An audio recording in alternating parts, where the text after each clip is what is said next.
गुरु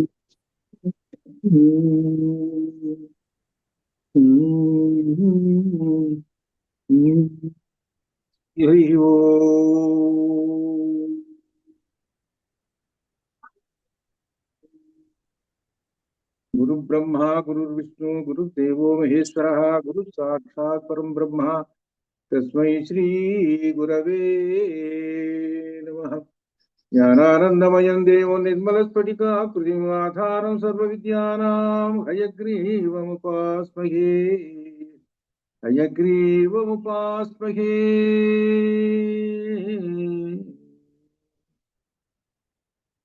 हयग्रीवमुपास्महे शुक्लां ब्रह्मविचारसारपरमां वाक्यां जगद्व्यापिनीं वीणापुस्तकधारिणीं वभयतां जाड्यान्धकारापहां हस्ते स्फाटिकमालिकां विदधतीं पद्मासने संस्थितां वन्दे तां परमेश्वरीं बुद्धिप्रदां शारदां शारदां भोजवदनावदनाम्बुजे सर्वदा सर्वदास्माकं सन्निधिं क्रियातु या कुन्देन्दु तुषारहार धवला या शुभ्रवस्त्रावृता या वीणावरदण्डमण्डितकरा या श्वेतपद्मासना या ब्रह्माच्युत शङ्कर प्रभृतिभिर्देवैः सदा पूजिता सा मां पातु सरस्वती भगवती निशेषजाड्यापहा।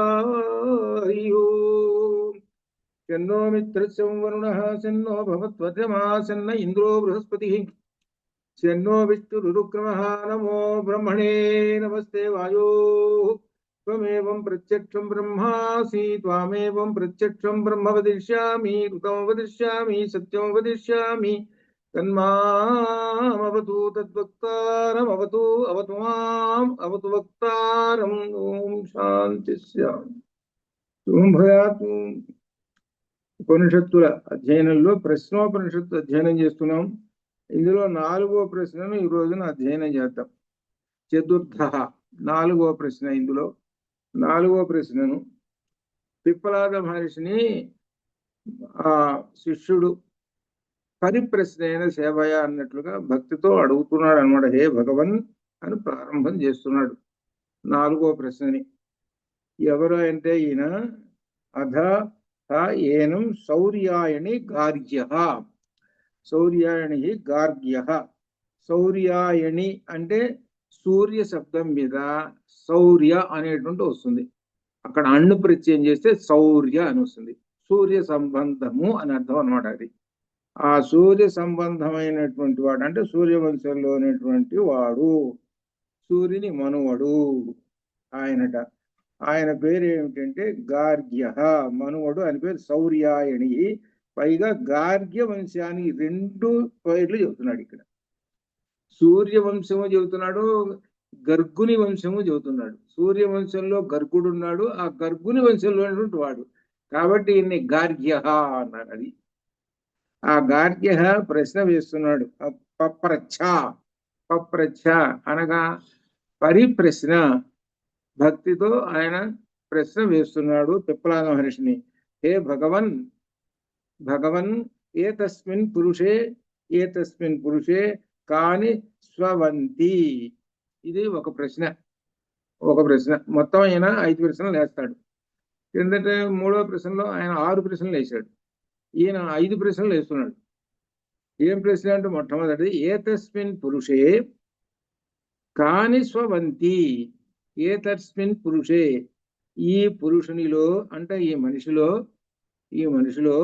కాని స్వవంతి, ఏవి నిద్రపోతూ ఉన్నాయి అని చెబుతున్నాడు.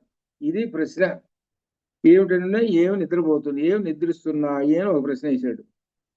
తర్వాత 2వ ప్రశ్న కాని అస్మిన్ జాగ్రత్త. కాని అస్మిన్ జాగ్రత్త, అస్మిన్ పురుషే ఈ పురుషునిలో కాని ఏవి జాగ్రత్త మేలుకొని ఉంటున్నాయి. నిద్రపోతున్నాడు అని అన్నారు కదా మరి, కాబట్టి ఏవి మేలుకొని ఉంటున్నాయి అని 2వ ప్రశ్న వేశాడు. ఇక 3వ ప్రశ్న కతర ఏష దేవః స్వప్నాన్ పశ్యతి. కతర ఏ దేవుడు, ఏష దేవ కతర దేవ, ఏ దేవుడు, ఏష ఈయన, స్వప్నాన్ ఈ కలలను, పశ్యతి చూస్తూ ఉన్నాడు, పశ్యతి చూస్తూ ఉన్నాడు. ఎవరు చూస్తున్నారు ఈ కళలని అని అంటున్నాడు. తర్వాత 4వది, కస్య ఏతత్ సుఖం భవతి, కస్య ఎవనికి, ఏతత్తు ఈ సుఖము, భవతి అగుచున్నది, ఈ సుఖాన్ని ఎవరు పొందుతున్నారు అని 4వ ప్రశ్న. 5వ ప్రశ్న, కస్మిన్ను, కస్మిన్ను దేనిపైన, కస్మిన్ను దేనిపైన, సర్వే సంప్రతిష్ఠితా భవంతి ఇది, సర్వే అన్ని కూడా, వీళ్ళందరూ కూడా, ఇప్పుడు పైన 4 ప్రశ్నలు చెప్పాం. ఏ దేవతలు జాగృతిలోను స్వప్నంలోను ఇట్లా ఈ విధంగా చెప్పామే, వీళ్ళందరూ కూడా దేనిపైన సంప్రతిష్ఠిత ఆధారపడి ఉన్నారు అని చివరి ప్రశ్న. వీళ్ళందరూ ఎవరి మీద ఆధారపడి ఉన్నారు అని ప్రశ్న వేశాడు. మొత్తం 5 ప్రశ్నలు వేశాడు ఈయన.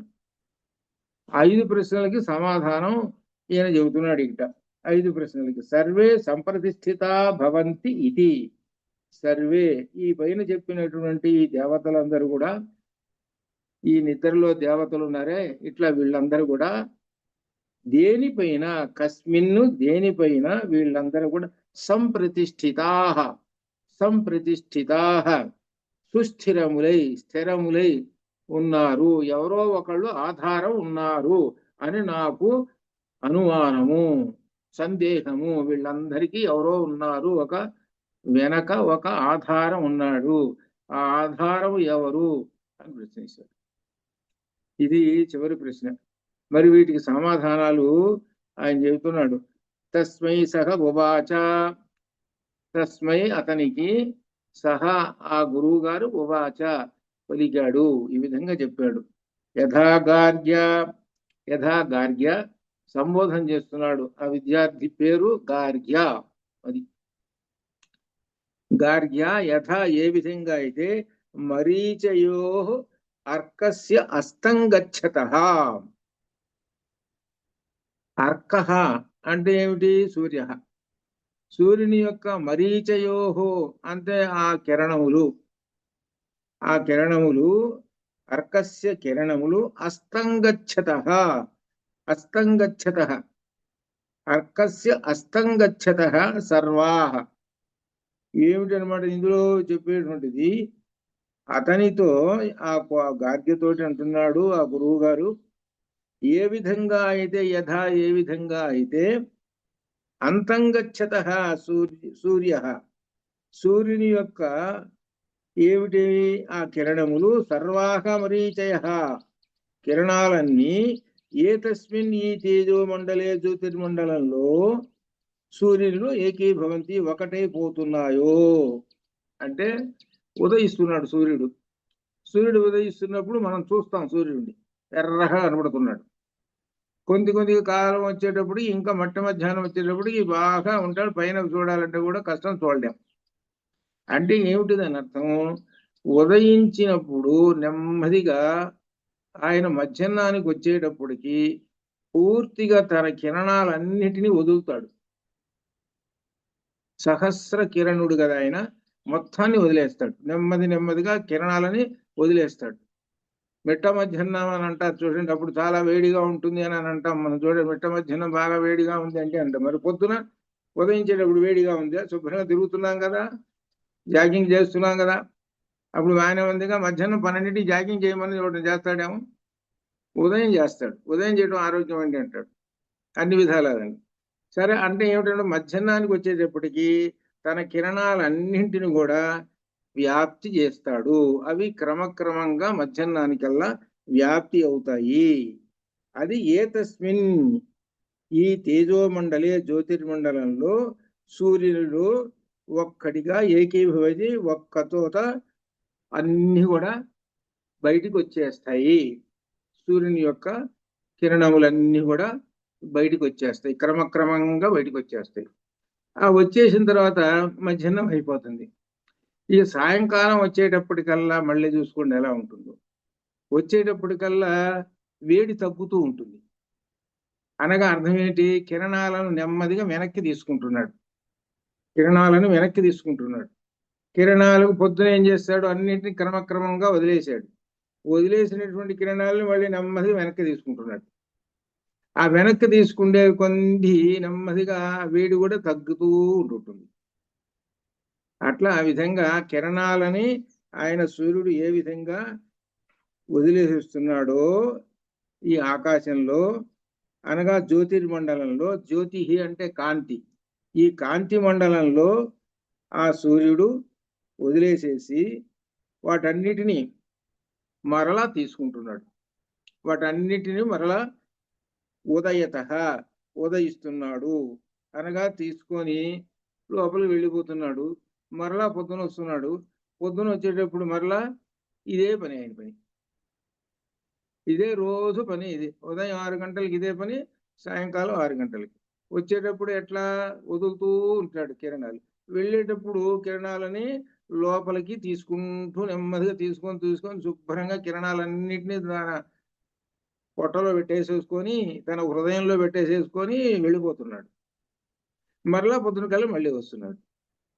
ఇది ఒక ఉపమానం చెప్పాడు. మనకు కంటికి కనపడుతున్నది కాబట్టి ఈ ఉపమానం చెప్పాడు.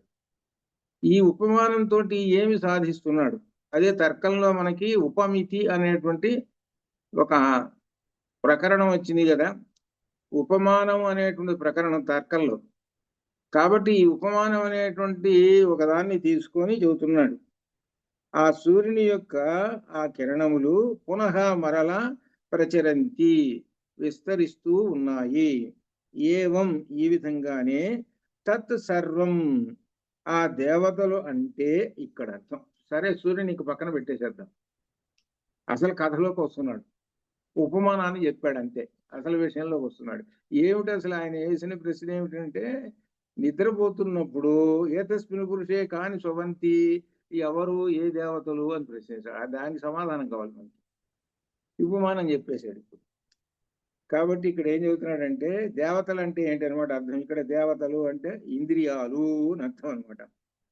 ఆ ఇంద్రియాలు తత్సర్వం, ఆ దేవతలందరూ కూడా, ఆ ఇంద్రియాలు కూడా పరే ఉన్నతుడైన దేవే, దేవత యందు, పరే ఉన్నతుడైన అంటే పరం అంటే అన్నిటికన్నా చివరు ఉండేటువంటి వాడు పరం అని అంటారు వాడిని. పర అపర అని 2 మాటలు వచ్చినాయి మనకి. పర అపర. పర అనేటువంటిది ఎవరికి? పరమాత్మకు సంబంధించినటువంటి స్థానం. అపర అనేటువంటిది దానికి వ్యతిరేకం. మనకు ముందు ఉన్నటువంటిది ఇది అపర. పర అపర అనేటువంటి విద్యలు దీనిలో గీతలో కూడా వచ్చినాయి కూడా. అట్లనే ఇప్పుడు పరలో ఉన్నది ఎవరనమాట? పరమాత్మ. అందుకని పరమాత్మని పర శబ్దంతో చెబుతారనమాట. పరే ఉన్నతుడైనటువంటి దేవే, దేవత యందు మనస్సులో ఏకీభవంతి, ఒకటైపోతాయి. అనగా మనస్సులో ఈ కిరణములన్నీ కూడా, సూర్యునిలో కిరణములు ఎట్లయితే లోపలికి ఏకీభవమైపోతున్నాయో, వీళ్ళందరూ కూడా, ఈ దేవతలున్నారు, ఇంద్రియాలు 5, వీళ్ళందరూ కూడా మనస్సులో ఏకీభవమైపోతున్నారు. ఇక్కడ సూర్యుడుని మనస్సుతోటి పోల్చి చెబుతున్నాడు. అది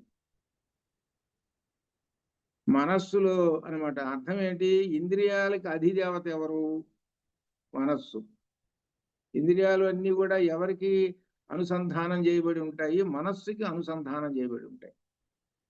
కళ్ళు చూస్తున్నాయి, అర్థం చేసుకుంటున్నాయి అంటే కళ్ళు దేనికి? మనస్సుకి అనుసంధానం. అలానే చెవులు వింటున్నాయి, ఆ వినేది ఏమిటి? అర్థం చేసుకుంటున్నాడంటే మనస్సుకు అనుసంధానం. కాబట్టి ఈ ఇంద్రియాలు, 5 ఇంద్రియముల యొక్క శక్తులన్నీ కూడా సూర్యుడి మాదిరిగానే ఉదయించి రాత్రికల్లా లోపలికి వెళ్ళిపోతున్నాయి. అక్కడ కూర్చుంటున్నాయి ఈ 5 ఇంద్రియములు. ఇది ఎట్లా అన్నమాట. చూడండి, రాత్రికి వచ్చేసరికి శుభ్రంగా నిద్రపోతున్నాడు వాడు. పగలల్లా బ్రహ్మాండంగా పాటలు పాడాడు, చాలా బ్రహ్మాండంగా అంతా ఉన్నది, చాలా బాగా ఉన్నాయి వాడి యొక్క క్రియలు. సాయంకాలానికి వచ్చేటప్పుడు, రాత్రికి వచ్చేటప్పటికల్లా మొత్తం నిద్రపోతున్నాడు. అప్పుడు అనిపించింది అనమాట, అరే నువ్వు ఇంత బాగా చేసావు, ఎన్ని ఇంతటి విశేషాలన్నీ ఇప్పుడు ఎక్కడున్నాయి నీలో? కంటిలో చూస్తున్నావు, చెవులతో వింటున్నావు అన్ని ఉన్నాయి, ఇవన్నీ ఎక్కడికి పోయినాయి అని ప్రశ్నిస్తే వీళ్ళందరూ పోయి ఆ మనసులో కూర్చున్నారు. ఆ కూర్చున్న తర్వాత మళ్ళీ మనస్సు పొద్దున కల సూర్యుడి మాదిరిగానే మేలుకున్నాడుగా వీడు. ఈ మేలుకునేటప్పటికి మనస్సు అనేటువంటి సూర్యుడు ఇక ప్రారంభం చేస్తున్నాడు. అది కాబట్టి మనస్సులో ఏకీభవంతి, ఒకటైపోతూ ఉన్నాయి ఇవన్నీ, ఒక్క చోట చేరినాయి. మనస్సు అనేటువంటి చోట ఒక్క చోట చేరున్నాయి, ఒక్క చోట చేరున్నాయి మనస్సు అనే చోట. అయితే తేనా అందువలన తరిహి అప్పుడు ఏషః ఈ పురుషుడు మానవుడు అనమాట, నా శృణోతి ఆ నిద్రపోతున్నాడు. అంటే అర్థమే మనస్సులోకి 5 ఇంద్రియాలు వెళ్ళి కూర్చున్నాయి, అనగా రెస్ట్ తీసుకుంటున్నాయి, మనస్సులో నిద్రపోతూ ఉన్నాయి. అప్పుడు నా శృణోతి నా పశ్యతి, నా శృణోతి శృణుత శృణ్వంతి క్రియాపదం, శృశ్రవణే అనేటువంటి ధాతువు ఇక్కడ దీనికి. శృణోతి వింటలేదు. అక్కడ బాగా టీవీ బాగా మోగుతున్నది, వీడు నిద్రపోతున్నాడు. మిగిలిన వాళ్ళందరూ కూడా వింటున్నారు టీవీ రాత్రి పూట, వీడు మాత్రం బాగా నిద్రపోతున్నాడు. మరి వీళ్ళ చెవులు పనిచేస్తున్నాయి కదా, మరి వాడి చెవులు పనిచేయట్లేదే, వాడి చెవులు కూడా ఉన్నాయి కదా మరి. అట్లా వీళ్ళు చూస్తున్నారు కళ్ళతోటి, వాడికి కళ్ళు ఉన్నాయి కానీ కళ్ళు మూసుకొని ఉన్నాడు వాడు. ఏమిటి ఇది అనేటువంటి అన్వేషణలోకి వచ్చాడు ఎవరు, ఈ గార్జ్య. అందుకని ప్రశ్న వేశారు గురువు గారిని. ఆ గురువు గారిని ప్రశ్నిస్తే చెబుతున్నాడు, ఈ ఇంద్రియములు ఈ సందర్భంలో ఆ మనస్సులో చేరినప్పుడు ఒక్కొక్కటి శృశ్రవణి అనగా చెవు నా శృణోతి, మరి కన్నులు నా పశ్యతి చుట్టలేదు, నా జిఘ్రతి వాసన ముక్కు వాసన చూడదు. మరి వాసన ముక్కులో నుంచి లోపల గాలి పోతూనే ఉన్నదిగా, గాలి పోతూనే ఉన్నది, కానీ వీడికి వాసన ఏం చూడటం లేదు. వీడు వాడిని లేపాలనుకోండి, వాడిని బాగా నిద్ర నుంచి బాగా లేపాలనుకోండి, వాడిని కుంభకర్ణులాగా నిద్ర ఉన్నాడు అనుకోండి, వాళ్ళు లేపాల్సి వచ్చేటప్పటికి ఇవన్నీ దేనికి లేనని ఆ మంచి ఆహార పదార్థాలు ఉన్నాయి చూశారు, రుచికరమైన ఆహార పదార్థం కుంభకర్ణుడి ముందు ఆ నాసిక ముందు పెట్టేస్తే, ఆ నాసిక ముందు పెట్టేసేది ఆ వాసనకి నెమ్మదిగా పీల్చుకొని అప్పుడు కళ్ళు తెరుస్తాడు. ఓహో తినే పదార్థం ఏదో వచ్చిందిరా అని. అంటే లోపల నిద్రపోతున్నటువంటి వాడిని, నిద్రపోతున్న నాసికని ఎలా లేపాడో చూసుకోండి అయస్కాంతంతో. ఈ వాసన విషయ వాసనతో లేపాడు. నిద్రపోతున్న వాడిని లేదంటే చెడగొట్టడం. అరే నిద్రపోతున్నాడు వాడిని చెడగొట్టవాకండి, నిద్రపోని ఏంటి అంటుంటారే, ఇదే అసలు దాని అర్థం. ఏమంటే నిద్రపోతున్నాడండి, పోనీలేవా ఇప్పుడు వాడిని లేపవాకండి అంటుంటారు. అంటే అర్థం ఏంటి, దేవతలు లోపల సుఖం తీసుకుంటున్నారు, దేవతలకి ఇప్పుడు అపకారం చేయకూడదయ్యా అని అర్థం. అది అందరి పవిత్రంగా మాట్లాడటం అది. కానీ వీడిని లేపాల్సి వచ్చేటప్పటికి ఇవి పెట్టేస్తాడు ఈ కుంభకర్ణుడి దగ్గర. అట్లా అనమాట. ఈ రేపి ఈ విధంగా వాడి చేత ఏమవుతాడు చివరికి, ఈ మధ్యలో కనుక చేసినప్పుడు నిద్రపోతున్నాడు లేపాడు కదా, దేవతలను అవమానపరిచినట్టే కదా, చివరికి నష్టపోతాడు వీడి. అంటే దేవతల పట్ల అవినయం ప్రకటించడం అని అర్థం. అది లోపల దేవతలు ఉన్నారు, ఇంద్రియాది దేవతలు, వాళ్ళ పట్ల అవినయం ప్రకటించడం. ఆ నిద్రపోతున్న వాడిని ఎట్టొకటి లేపడం బలవంతం అంటే అది దాని అర్థం. ఆ నిద్రపోతున్న వాడి చెవి దగ్గర పెద్దగా సౌండ్ ఉన్నటువంటి ఏ సెల్లో ఎవరో వచ్చి పెట్టి చెవుల దగ్గర పెట్టేస్తే గుయ్యన మోగుతుంటే ఇసుగు ఉట్టిలేస్తాడు వాడు. అవినయం అనమాట ఇది. ఇదనమాట ఇట్లా. సరే ఇప్పుడు చెబుతున్నా, శృణోతి నా పశ్యతి నా జిఘ్రతి అనన్నా రసయతే, నాలుక కూడా రుచి చూడదు అనగా ఏమి తినడు వాడు. తర్వాత అన్న స్పృశతే, స్పర్శించినా కానీ, అంటే చర్మం ఏంటనమాట స్పర్శ కదా, కాబట్టి వెంటనే ఆ నీళ్లు కన్నా పోసామనుకో, ఒక చుక్క 2 చుక్కలు, కొంతమంది బాగా నిద్రపోతుంటే 2 చుక్కలు నీళ్లు పోసినా తొందరగా అందుకోదు, లేవడు వాడు. కాబట్టి వాడిని లేపాలనుకోవాలి, బకెట్ నీళ్లు పోయిన వాడి నెత్తి మీద, బకెట్ నీళ్ళు నెత్తి మీద వేసేటప్పుడు లేచి కూర్చుంటాడు. గిరగిర తినుకుంటూ ఏమిటని నిద్రపోతుందని లేపారన్నట్టు. ఇది అంటే వాటిని ఆ సడన్ గా లేపాల్సి వచ్చేసరికి ఎంత ఇదిగా లేస్తాడు చూడండి. మంచి నిద్రపోతున్నాడు. ఆయన మంచి నిద్రపోతున్నటువంటి వాడిని సుఖంగా దేవతలున్నే మధ్యలో కనుక వాళ్ళకి వికల్పాలు కల్పించటం అనేటువంటిది కూడా మంచిది కాదు. అది అనారోగ్యం కూడా. ఇది అనమాట. ఇది బలవంతం లేపటం అని దాని అర్థం అనమాట. ఇవి నిద్రపోతూ ఉన్నాయి అనమాట ఇవి లోపల. ఆ సందర్భంలో ఇక్కడ చెబుతున్నాడు. ఏమిటి ఏం చెబుతున్నాడంటే పంచ ఇంద్రియాలకి పంచ లక్షణాలు చెప్పాడు. పంచ ఇంద్రియాలు అనగా జ్ఞానేంద్రియాలు 5 లోపల నిద్రపోతూ ఉన్నాయి. కాబట్టి వాటిని ఈ విధంగా ఉంటే ఆ సందర్భంలో అవేమీ పట్టించుకోవు, మనస్సులో లీనమైపోయి ఉన్నాయి. యథా అంటే సూర్యేణ, సూర్యుడు ఏ విధంగా అయితే ఉదయించి తన కిరణములన్నీ కూడా ప్రసారం చేసుకుంటూ సాయంకాలం కాగానే తనలోకి మళ్ళా లీనం చేసుకుంటూ ఉంటుంటాడు. అలానే మనస్సు కూడా పొద్దున్నే ఎప్పుడైతే జాగ్రత్త అవస్థలోకి వస్తాడో వీడు, జాగ్రత్త అవస్థలోకి రాగానే ఈ మనస్సులో నుంచి క్రమంగా 5 జ్ఞానేంద్రియాలు బయటికి వస్తాయి. అనగా వాటి యొక్క శక్తులు బయటికి వస్తాయి. ఆ బయటికి వచ్చేటప్పటికి వీడు జాగ్రత్త అవస్థలో ఎలా నడవాలనో అలా నడుస్తుంటాడు. కళ్ళు, చెవులు చూసుకోండి. పొద్దున్నే బయలుదేరాలి, ఆఫీస్కి వెళ్ళిపోవాలి, కారు వేసుకొని పోవాలి 8 చూడండి ఎట్లా రెడీ అయిపోతాడు. ఆ రెడీ అయిపోతున్నాడంటే ఏమిటి దాని అర్థం ఏంటంటే ఇంద్రియాలు. ఆ ఇంద్రియములు ఏంటి, మనస్సులో ఉన్న ఇంద్రియాలు బయటకు వచ్చేసింది. రాత్రి అంతా నిద్రపోయినాయి, పగలు బయటకు వచ్చేసింది. అలానే సూర్యుడు రాత్రంతా నిద్రపోతున్నాడు, పగలు బయటకు వచ్చేసాడు. ఇది దీనిలో ఇలా పోలికతోటి చెప్పాడు అనమాట. కాబట్టి ఎక్కడ ఉంటారు 5 ఇంద్రియాలు? మనస్సులో ఉంటారు, మనస్సులో నిద్రపోతూ ఉంటుంటారు అని చెబుతున్నాడు. అట్లా ఆ విధంగా నా అభివదతే మాటలాడడు, నా ఆదత్తే తీసుకోడు, తర్వాత నా ఆనందాయతే ఆనందించడు కూడా.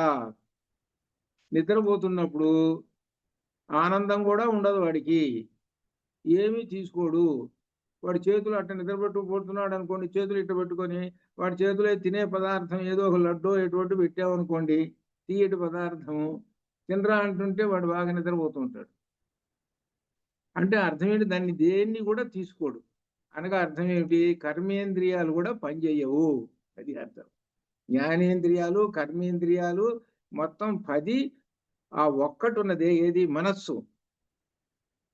ఆ ఒక్కటిలో ఈ 10 వెళ్ళి నిద్రపోతూ ఉంటాయి, సుఖంగా నిద్రపోతూ ఉంటుంటాయి అని పిప్పలాద మహర్షి చెప్పాడనమాట. ఇది అనమాట.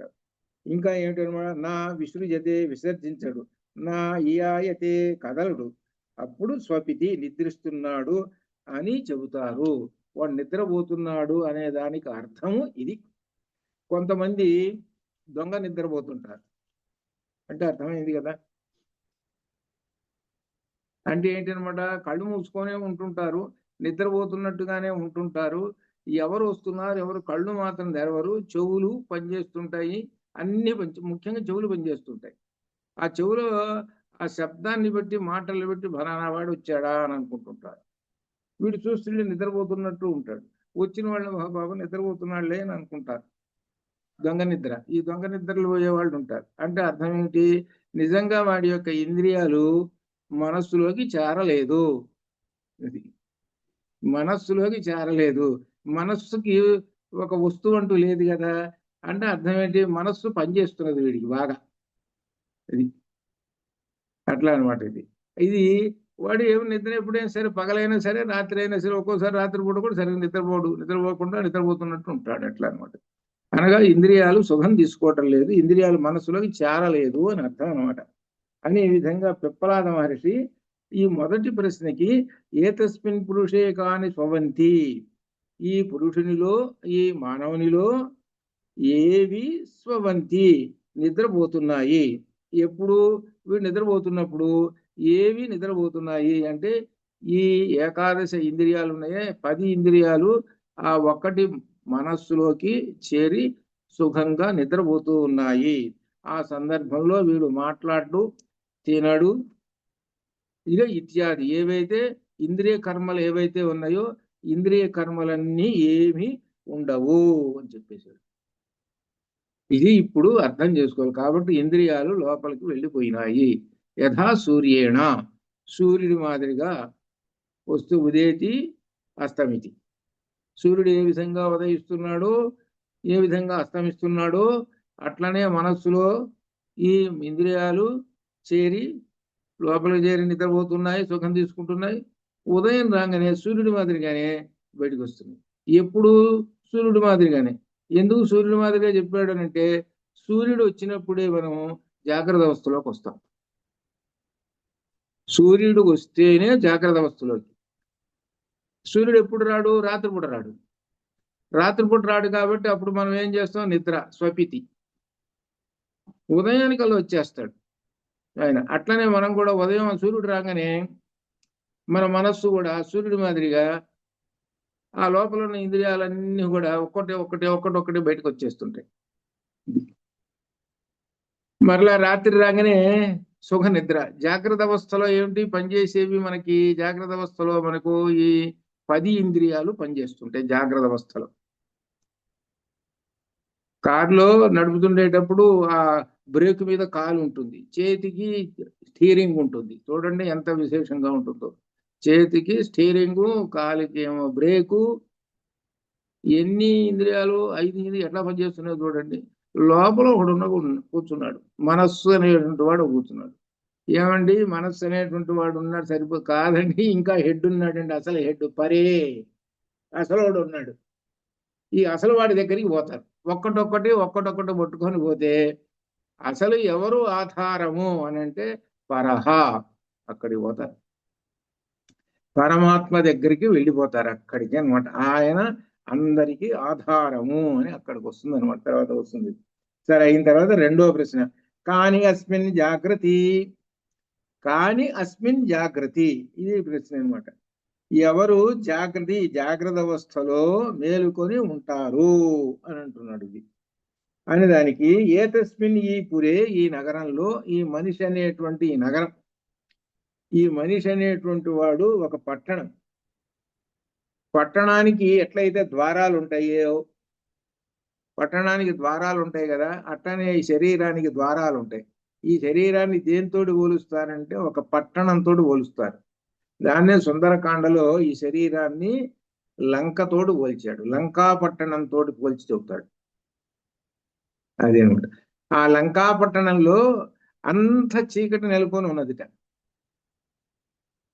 ఆ చీకటి నెలకొని ఉండేటప్పటికంతా వెలుగు రావాలిట. అందుకని హనుమ ఏం చేశాడంటే అగ్ని పెట్టేశాడు. అగ్ని పెట్టేటప్పటికి చీకటి అంతా పోయింది, వెలుగు వచ్చేసింది. అజ్ఞానం అనే చీకటి పోయింది. అనగా మన శరీరం అనేటువంటి లంకలో అజ్ఞానం అనే చీకటి ఉంది. ఆ చీకటిని ఈయన తోకతో పెట్టేసేసాడు. ఆ తోక అనేటువంటిది లాంగూల స్తవం. ఆ లాంగూల స్తవం చేస్తారు అజ్ఞానం అనేటువంటి చీకటి పోవడానికి. అది అర్థం. అది మనకు ధ్వనిగర్భితమైనది. అలానే ఇక్కడ చెబుతున్నాడు కాని అస్మిన్ జాగృతి అంటే దీనికి సమాధానం ఏ శరీరం అనేటువంటి పట్టణము అనగా ఈ లంకలో, ఈ శరీరంలో ప్రాణాగ్నయ, ప్రాణాగ్నయ.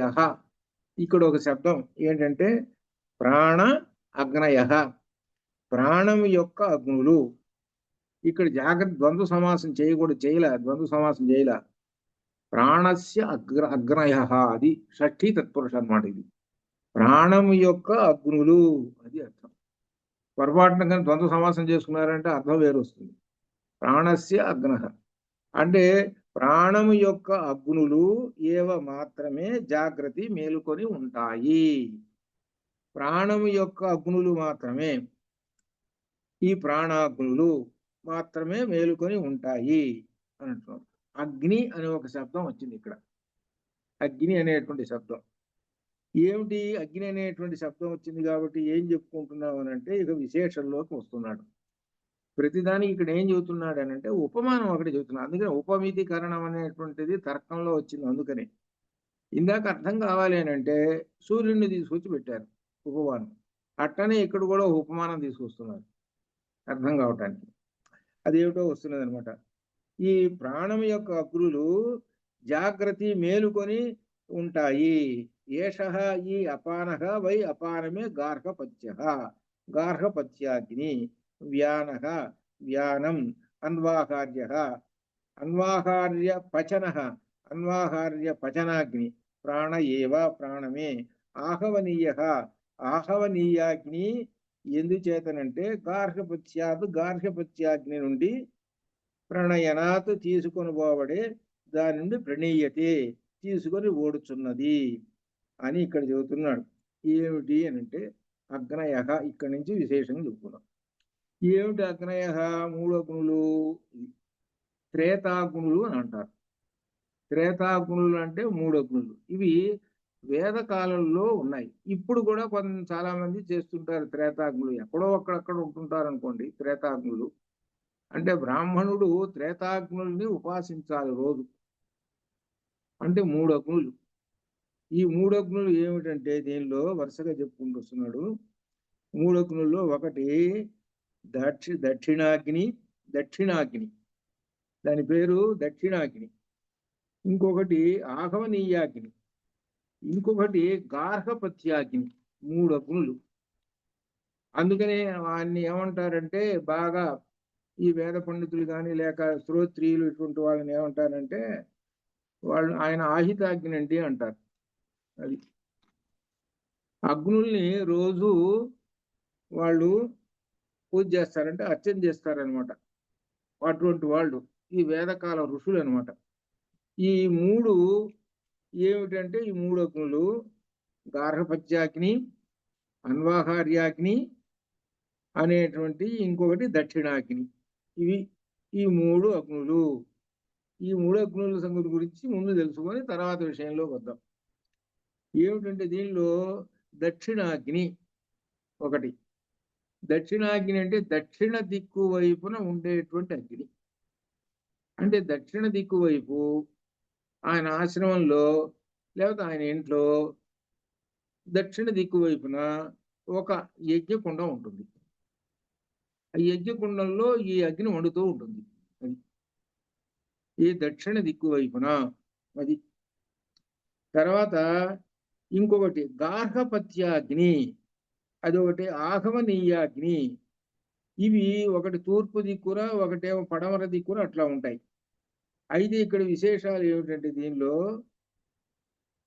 దక్షిణాగ్ని అనేటువంటి దానికి ఒక విశేషం ఉన్నది.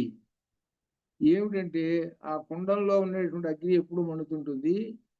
ఆ అగ్నితోటే ఇతనికి దహన సంస్కారాలు చేస్తారు. దక్షిణాగ్నితోటే చెయ్యాలి. మిగిలిన రెండు అగ్నులు ఉన్నాయి, అవి ఉంటుకోకూడదు. అది తర్వాత తర్వాత ఇంకోటి గార్హపత్యాగ్ని ఉన్నది. ఆ గార్హపత్యాగ్నితోటే ఏం చేయాలంటే దీనిలో ఇంట్లో ఉపయోగించుకునేటువంటి అన్నం వండుకోవాలనుకోండి, అప్పుడు ఆ దానిలో నుంచి అగ్ని తీసుకొని పోయి అన్నం వండుకోవాలి. గార్హపత్యాగ్ని అనేటువంటి అదొక కుండం, అదొకటి. ఇంకొకటి ఉన్నది ఆహవనీయాగ్ని అనేటువంటిది, ఇంకొక అగ్ని ఉంది. ఈ అగ్నిలో ఏం చేయాలంటే దేవతలకి ఆహుతులు ఇస్తూ ఉండాలి. అంటే ఇంద్రాయ స్వాహ, అగ్నాయ స్వాహ, వరుణాయ స్వాహ, యమాయ స్వాహ అని ఈ విధంగా మనం చెబుతూ ఆ నెయ్యి వేస్తారు కదా. అది దేనిలో అనమాట?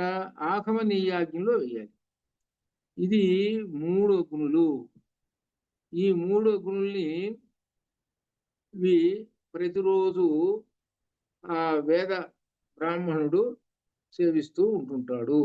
అనగా అంటే వాటిలో ఉన్న అగ్ని ఆరిపోకుండా ఉండాలి, ఎప్పుడు మండుతూనే ఉంటుండాలి. అదనమాట ఇది. అలా ఉంటుంది. అందుకని ప్రాచీన కాలంలో మహారాజులు ఉన్నారే వాళ్లకు ప్రత్యేకంగా అగ్ని గృహం అని ఉంటుంది. అగ్ని గృహం అని.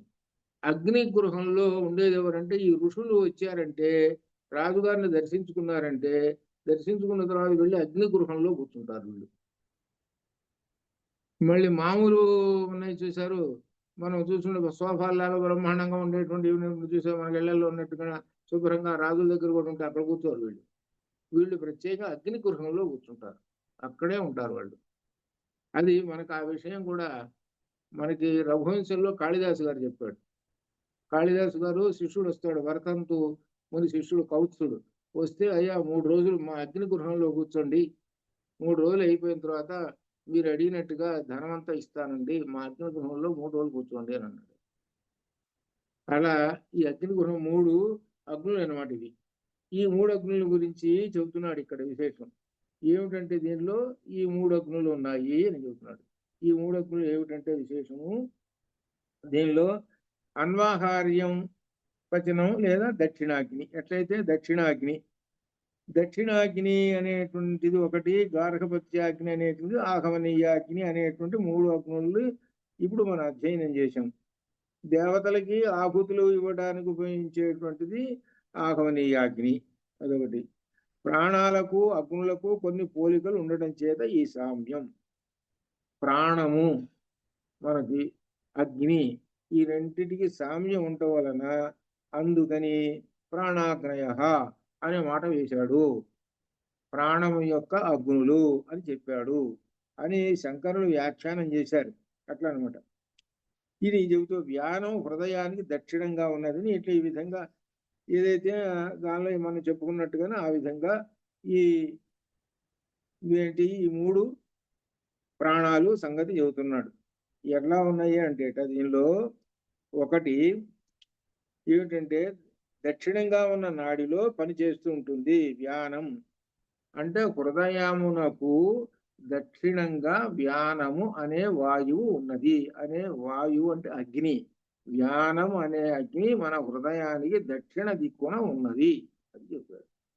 ఇది శంకరులు చెప్పారు. తర్వాత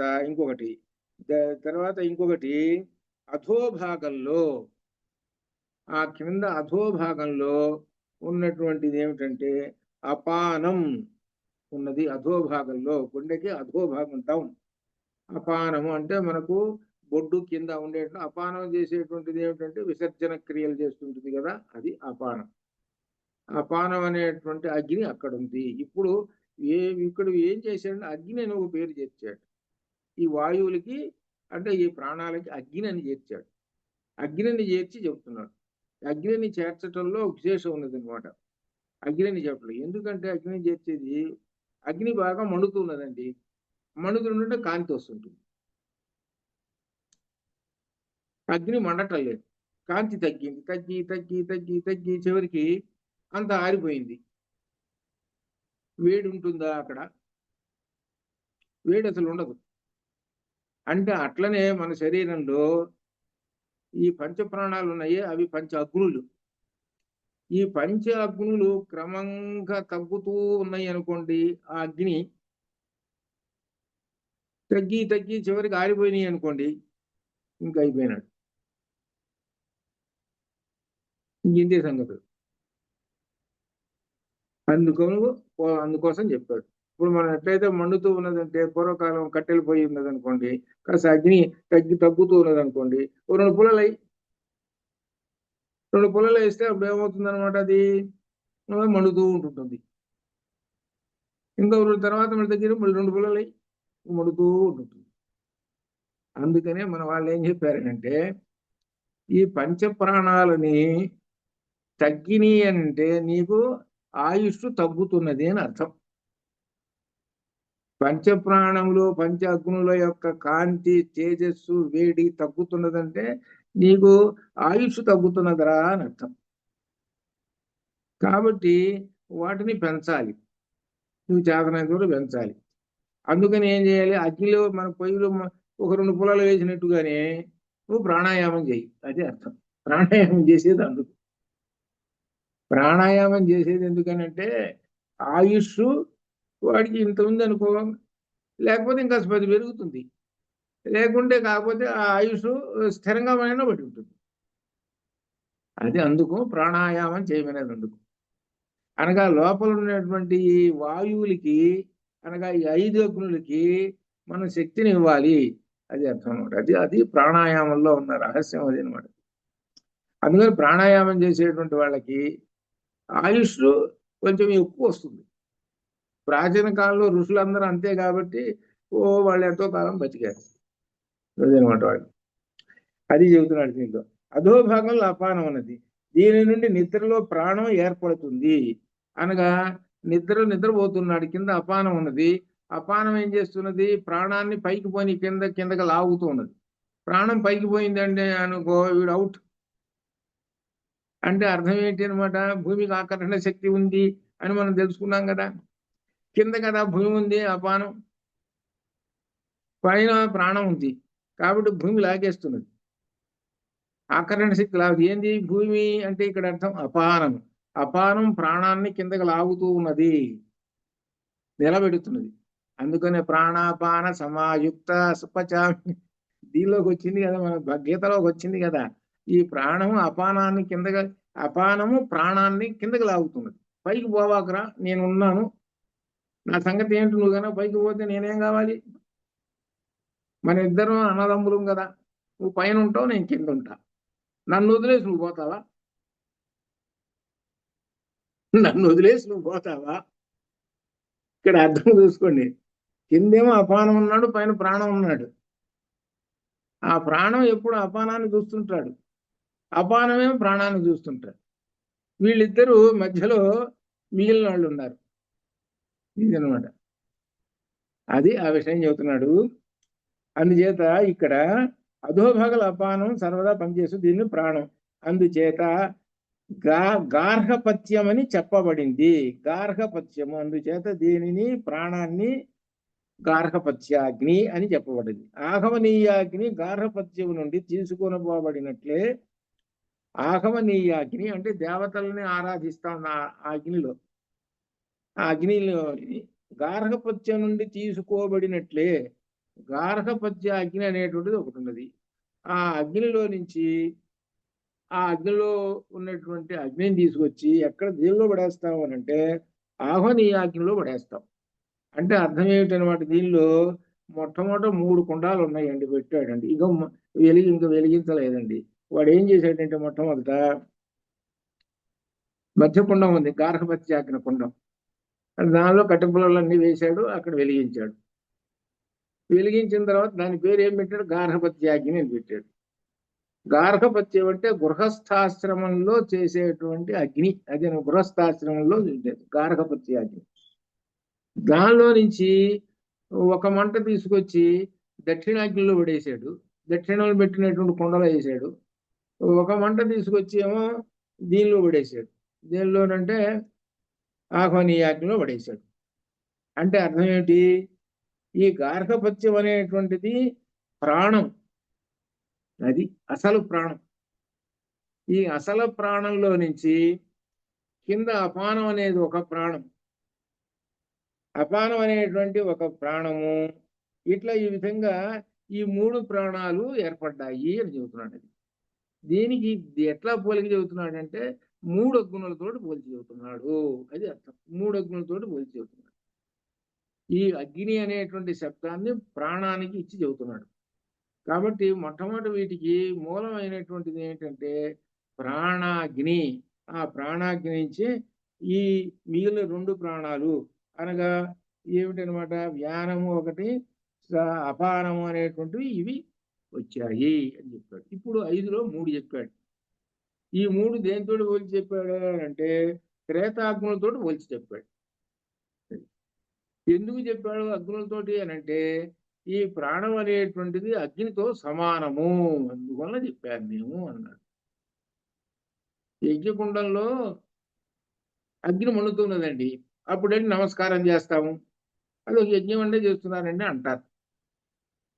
అసలు మండటం లేదు, దానిలో నిప్పంతా చల్లారిపోయింది.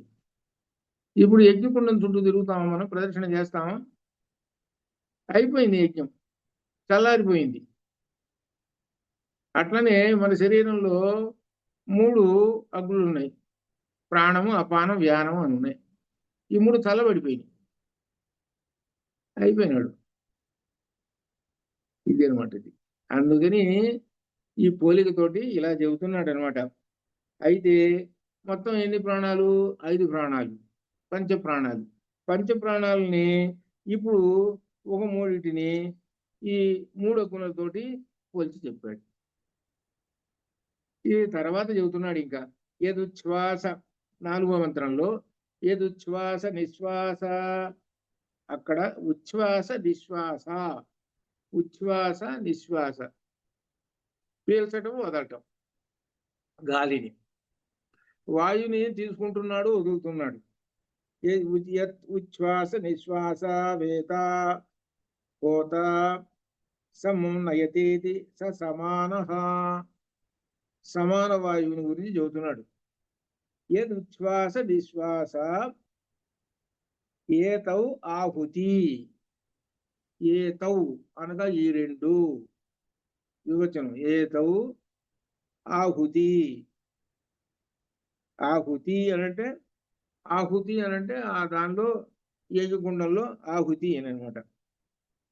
ఆ యజ్ఞగుండంలో ఆహుతి అంటే అర్థం ఏంటనమాట, ఇక్కడ ఆ గాలిని పీల్చడం వదలటం అనేటువంటిది దాంతో పోల్చి చెబుతున్నాడు అట్లా. వేతౌ ఏతౌ ఆహుతి సమం నయతి ఇది, అక్కడ సమం, సమం అంటే అర్థం ఏంటంటే సమానము, నయతి ఇది తీసుకొని పోబడుతున్నది అని చెబుతున్నాడు. ఇంకా విశేషం మనోహవాచ యజమాన ఇష్ట ఫలమే, ఫలమే ఉదాన, దానికి ఫలమే ఉదానము. మిగిలిన రెండు వచ్చేసినాయి, పైన మూడు వచ్చినాయి, ఇప్పుడు రెండు వచ్చినాయి. స ఏనం యజమానం అహరహ బ్రహ్మ గమయతి, ఆ బ్రహ్మమునకు చేరుకుంటున్నాడు. అంటే అర్థం ఏంటి చెబుతున్నాడంటే, ఏతో ఈ రెండు ఉచ్ఛ్వాస నిశ్వాసలు, ఈ రెండు ఉచ్ఛ్వాస నిశ్వాస ఏతౌ ఈ రెండు, ఆహుతి రెండు ఆహుతులు, రెండు ఆహుతులు, గాలి పీల్చటం ఒకటి, గాలి వదలటం అనేటువంటి రెండు ఆహుతులను సమం సమానంగా నయతి తీసుకొని పోతున్నది, ఏతౌ ఈ రెండిటిని అని స సమాన, ఆ సమానం సమాన వాయువు, హోత హోత అనే పురోహితుడు. ఇక్కడ ఒక విశేషం ఏమిటంటే, ఒక మాట వేశాడు, రెండు ఆహుతులను అన్నాడు. ఆహుతులను సమర్పించేది ఎవరు, ఆ ముందు యజ్ఞకుండం కూర్చొని పురోహితుడు సమర్పిస్తూ ఉంటుంటాడు. అది సహజంగా మన కంటికి కనబడుతున్నది.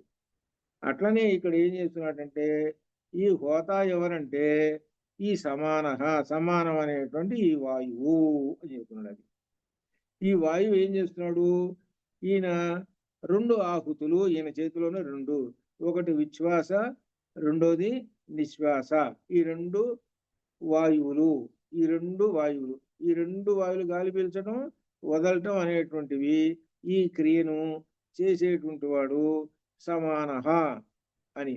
మనహ మనస్సే యజమాని, యజ్ఞం చేస్తున్నాడు, యజ్ఞం చేస్తుంటే యజ్ఞం యొక్క యజమాని ఎవరండి అని ప్రశ్న వేశాడు. దశరథుడు యజ్ఞం చేస్తున్నాడు, అశ్వమేధ యాగం, ఎవరండి యజమాని, దశరథ. అక్కడ దాకెందుకు, మనం గుడికి వెళ్తాము, 10 రూపాయలు పెట్టేస్తాం, పూజ చేయండి అని అంటాం, అనేటప్పుడు ఆయన మొదలు పెట్టేస్తాడు, అస్య యజమానస్య అని మొదలు పెట్టేస్తాడు. అనగా ఈ పూజ చేస్తున్నది ఎవరనగా అని అర్థం. అస్య యజమానస్య, ఆ దేవుడు గారికి ఆయనకి చెప్పాలి పెద్దంగా, ఆయన వినకూడదు అనమాట, ఆయన చెప్పులు దేవుడు గారికి. అందుకని ఆ దేవుడి ముందు ఆ చెబుతుంటే మనకి సంతోషం, ఓహో మన పేరు చెబుతున్నాడురా అని సంతోషం అనమాట. ఆయనకేమో కళ్ళు లేవాయా, మరి చెవులు లేవాయా, మరి ఏం చేస్తాం, దేవుడికి ఆ విధంగా చెప్పాలి. అది నా పశ్యతి నా చక్షు, ఇది కదా దేవుడికి. అందుకని అస్య యజమానస్య, దీనిలో అర్థమంతా తర్వాత దీనిలో వస్తుంది అనమాట, ఉదాహరణలో దానిలో వస్తుంది. మన యొక్క తెలివి తక్కువ ఎంత ఉందో దేవుడి దగ్గర మన తెలివి తక్కువను ఉపయోగించుకోవటం అనేటువంటి చెబుతుంది. అంటే అర్థం, అజ్ఞానంలో ఉన్నావురా నువ్వు, నన్ను సరిగా అర్థం చేసుకోరా అని అర్థం. అది అసలు పూజ చేస్తున్నట్టు అసలు అర్థం ఏంటో తెలుసురా, అసలు అజ్ఞానం తొలగటానికి రా చేసేది నువ్వు అని, అది పూజ చేసేది. అందుకు అస్య యజమానస్య, ఈ పూజకు అంతటికి అధికారి ఎవరనగా నేను. మరి ఒప్పుకుంటాడా, మరి నేను అంటే ఒప్పుకుంటాడా, అహమేవా అంటే ఒప్పుకుంటాడా? భగవద్గీతలో కూడా చెప్పాడు కదా, అహమేవా అహమేవా అంటే. అంటే అర్థం ఏంటి, అజ్ఞానంలో ఉన్నావు, ఈ పూజ చేసి అజ్ఞానం అనే దాన్ని తొలగించుకోరా, ఆ ఉన్నటువంటి మనిషి ఉన్నట్టు ఆ శక్తి ఏందో తెలుసుకోరా అని ఆ పూజ యొక్క అర్థం. అది మాత్రం అసలు వదిలేసేసాడు, సరే ఇక చెప్పాల్సిన పని లేదు, ఇంకా తర్వాత ఇంకా అట్లా అనమాట. కాబట్టి ఇక్కడ మనస్సే యజమాని. ఈ యజ్ఞం చేస్తున్నాడు ఈయన, పురోహితుడు ఒకడు కూర్చున్నాడు, ఆయన ఉచ్ఛ్వాస నిశ్వాస అనేటువంటి ఒక 2 ఆహుతుల్ని చేస్తూ ఉన్నాడు. ఉచ్ఛ్వాస నిశ్వాస అంటే అర్థం ఏంటి? గాలి పీల్చడం గాలి వదలటం చేస్తూ ఉన్నాడు. ఈయన యజ్ఞకర్త అనమాట. సరే అయిపోయింది, అంతవరకు సమానం చెప్పేశారు. పైన 3 వాయువులు వచ్చినాయి, ఇప్పుడు సమానం అయిపోయింది, 4 వచ్చేసినాయి. ఇక 5వ వాయువు వస్తున్నాడు, అసలు వాడు వీడే. ఎవరంటే ఉదానః ఏవా, ఉదానమే ఇష్ట ఫలం, యజ్ఞ కర్మ ఫలం. అదేనమాట యజ్ఞ కర్మ ఫలం. యజ్ఞం చేసామంటే దాని ఫలం ఏమిటి? అయ్యా నీకు స్వర్గం వస్తుందండి, యజ్ఞం చేశావు స్వర్గం వస్తుంది కాబట్టి బాగా సుఖాలు పొందొచ్చండి అని మనకు భౌతికంగా అర్థం కనబడుతుంది. మనం ఇక్కడ చెబుతున్నది గొప్ప విశేషము.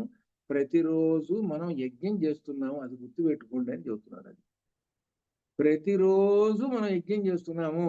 ఈ యజ్ఞం చేయడానికి మనలో ఉన్న 5 పంచ ప్రాణాలు ఉన్నాయి చూశారు, ప్రాణాపాన వ్యానం ఉన్నాయే, 5ఏనండి ఇవేనండి అని అన్నాడు.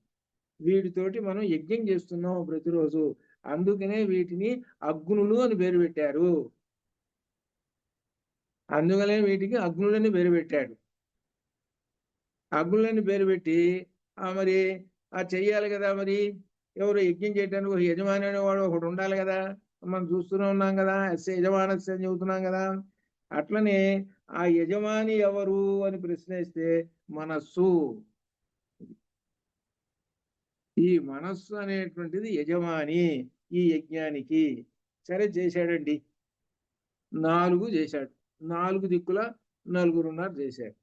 ఇక చివరికి ఫలం రావాలి, 5వ వాడు ఫలం రావాల్సి 5వ వాయువు మిగిలిపోయింది, ఉదానము మిగిలిపోయింది. ఆ ఉదానం అనేటువంటిది ఇష్ట ఫలం, యజ్ఞ కర్మ ఫలం. నువ్వు ఏది కోరి చేస్తున్నావు యజ్ఞం? నేను సంతానం కోరి చేస్తున్నాను కాబట్టి సంతానం కలిగింది దశరథుడికి. అట్లనే నీవు ప్రతిరోజు యజ్ఞం చేస్తున్నావు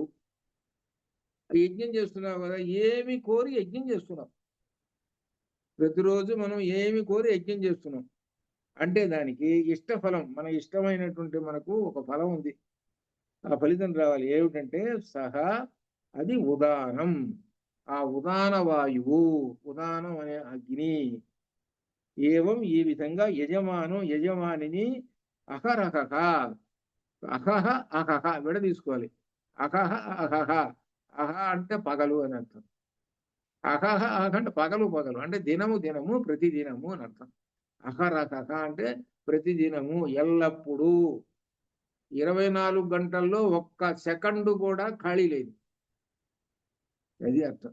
దాన్ని అహరహ అంటారు. అది అహరహగా ప్రతిదినము బ్రహ్మము వద్దకు గమయతి తీసుకుపోతుంటుంది. ఏది? ఉదానం. ఉదానం చేసే పని మనకు ఇన్ని పనులు చేస్తుంటే అది ఒక పని చేస్తుంది. మనల్ని ఆ ఉదాన వాయువు బ్రహ్మం దగ్గరికి రోజు ఒకసారి తీసుకొని వెళ్ళి ఆ బ్రహ్మాన్ని దర్శనం చేయించుకొని మరలా అక్కడ స్థిరంగా ఉంటుంది. కాబట్టి ఎంత పనులు చేస్తున్నాయో చూసుకోండి దీనిలో. కాబట్టి ఈ విధంగా 5 వాయువులు మన శరీరంలో ఒక్కొక్కళ్ళు ఒక్కొక్క పని చేస్తున్నారు. దానిలో ఉదానం అనేటువంటిది గొప్ప కార్యక్రమాన్ని చేపట్టుకుంది. ఏమిటంటే ఈ పురుషుణ్ణి ఎక్కడికి తీసుకుపోవాలి? బ్రహ్మాన్ని దర్శనం చేసుకొని ప్రతిరోజు బ్రహ్మాన్ని దర్శనం తీసుకొని వచ్చి మరలా యథాస్థానంలో కూర్చోబెడుతుంది. గాఢ నిద్రలో, అదే గార్హపత్యాగ్ని. అదే ఇప్పుడు గాఢ నిద్రలో, డీప్ స్లీప్ లో right you are correct. Correct. ప్రతిరోజు మనం బ్రహ్మానికి వెళ్ళి బ్రహ్మంలో లీనమయ్యి మళ్ళీ వస్తుంటాం, తిరిగి జాగ్రత్త అవస్థలోకి వస్తున్నాం. ఆ జాగ్రత్త అవస్థలోకి వస్తున్నామంటే పంచ ప్రాణాల్లో ఉదానం అనేటువంటిది ఆ క్రియ చేస్తున్నది. అది అర్థం. అంటే గాఢ నిద్ర అంటే ఇంకా వాడి దగ్గర నీళ్లు పోసినా లేవడాడు. ఇంకా ఎంత నిద్రలో ఎంత మొద్దు నిద్రో అని మనం చెబుతాం, అంటుంటాం చూశారు. కొంతమంది కలత నిద్రతో నిద్రపోతుంటారు. కలత నిద్ర అనుకుంటాం మనం చేస్తాం. కొంతమంది హాఫ్ నిద్ర అంటే అర్థం ఏంటనమాట, బయట వచ్చి ఎవడన్నా బెల్లు కొట్టాడు అనుకోండి, లోపల గిర్రు అనగానే లేస్తాడు. వీడు లేచి ఎవరో వచ్చారు, ఇదంతా హాఫ్ నిద్ర. వాడు బెల్లు 10 సార్లు కొట్టినా వీడు లేవడు. అది గాఢ నిద్ర. ఈ గాఢ నిద్రలో ఏమిటనమాట, మొత్తం సమస్తము మన ఉన్నటువంటివన్నీ కూడా శూన్యమైపోతాయి. శూన్యమైపోయి చివరికి బ్రహ్మం అనేటువంటిది శూన్య స్థితి. బ్రహ్మం అనేది శూన్యం. ఆ శూన్యంలోకి తీసుకొని పోతాడు. శూన్యంలో ఆనందాన్ని అనుభవిస్తుంటాడు. ఇది ఇక్కడ అర్థం. గాఢ నిద్రలో అంటే శూన్యంలో ఆనందాన్ని అనుభవిస్తుంటాడు వాడు. ఆనందాన్ని అనుభవిస్తూ 6 గంటలు 5 గంటలు నిద్రపోయినాడు అను గాఢ నిద్ర. లేచిన తర్వాత వాడు అబ్బా ఎంత ఆనందంగా ఉందో కూడా, ఏమి నిద్రపోయినానో కదా. అతడు జాగ్రత్త అవస్థలో పడ్డ కష్టాలు, శారీరకమైన కష్టాలు, మానసికమైన కష్టాలు, ఇంద్రియ కష్టాలు, ఇవన్నీ ఏమైపోయినాయి అంటే మొత్తం సుఖాలు కూడా ఉంటాయిగా. ఏది జాగ్రత్త అవస్థలో సుఖాలు కూడా ఉన్నాయి. అదిగో ఆ హోటల్లో బాగా తిన్నాడు, లేదా ఇంకొకటి అనేకమైనవి. ఇవి కూడా సుఖాలు లేవు, దుఃఖాలు లేవు దానిలో, ఈ గాఢ నిద్రలో. ఇవన్నీ ఏమి లేవు. అంటే దానిలో ఏంటి, సమాధి స్థితిలోకి వెళ్ళిపోయినాడు. రోజు సమాధి స్థితిలోకి వెళ్ళి వస్తున్నాడు. ఇది మనిషిలో ఉన్న గొప్ప విశేషము అని చెబుతున్నాడు. అట్లనమాట. ఇది అర్థం చేసుకోండినని ఇక్కడ చెబుతున్నాడు. అట్లనే ఉచ్ఛ్వాస నిశ్వాసలు అనేటువంటి దీని దగ్గర వచ్చి ఈ మిగిలిన 2 కూడా ఇక్కడ ఈ విధంగా చెప్పాడు. ఆ తర్వాత 5వ మంత్రంలో స్వప్నం గురించి కూడా చెబుతున్నాడు. కాబట్టి రేపు ఈ ప్రశ్న ఇంతటితోటి రేపు ముగించేసేద్దాం. రేపు ముగింపు కావచ్చో చూద్దాం. అంతవరకు ప్రయత్నం. ఓం శుభం భవతు. ఓం పూర్ణమదః పూర్ణమిదం పూర్ణాత్ పూర్ణముదచ్యతే పూర్ణస్య పూర్ణమాదాయ పూర్ణమేవావశిష్యతే. అసతోమా సత్యమయ తమసోమా జ్యోతిర్గమయ మృత్యోర్మామృతంగమయ. శాంతి శాంతి. శుభం భవతు.